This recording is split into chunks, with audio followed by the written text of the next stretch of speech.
Founding anniversary sa Northern Samar, formal ng yablihan, pinagi sa float parade, di nagtigi ang 22 ka mga LGUs. Sa era nato kini, pinagi ng report.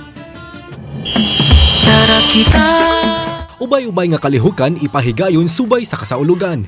Tumong sa selebrasyon ang pagpaligon sa cultural awareness o ang pagpalaom sa cultural heritage and development sa probinsya.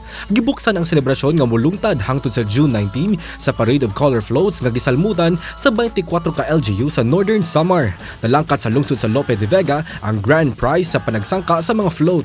Nakuha sa San Roque ang kaduhang pwesto samtang ang Pambuhan ang nakakuha sa ikatulong pwesto.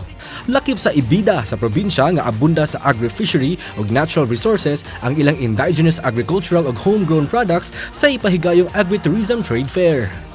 As the provincial government works towards achieving our vision of a resilient, progressive, and happy province of Northern Samar, we hope to instill pride, integrity, understanding, and unity amongst the present and future generations of Northern Samar.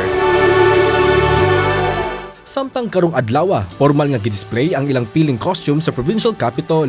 Apil sa gibida ang costume nga gisulob ni Dian Lamitan nga gidala ni Miss Gina Alahar sa serye nga Amaya. Ang Amaya ang pinakaunang epic serye sa Philippine TV nga gibidahan ni Kapuso Primetime Queen Marian Rivera.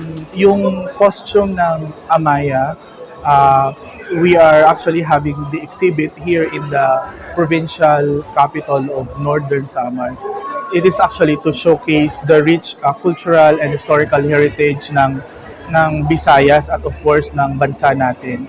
At gusto nating ipakilala na ano yung sinaunang kultura at pamumuhay ng mga tao noon.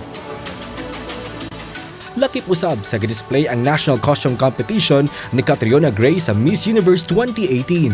Kauban si Clans Gabutin, Mark Regia Abella. Balitang Bisdak.